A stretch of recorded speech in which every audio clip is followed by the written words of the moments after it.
2020 Hyundai Ioniq. This is the electric model. I'm not sure if there's a difference for the cabin air filter replacement here.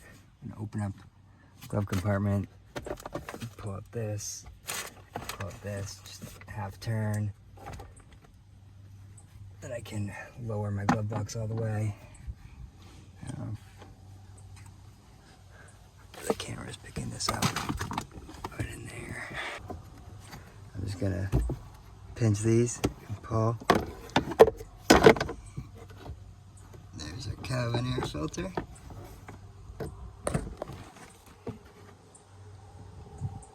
Pretty nasty.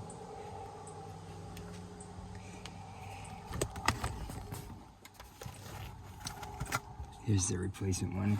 Put it on mine. First, I want to just point out there is a difference in thickness here from the OEM one to the aftermarket one I purchased.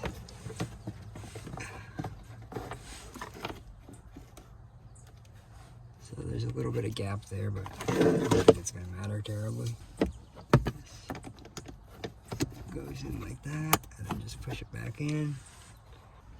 Put these two dash holders back.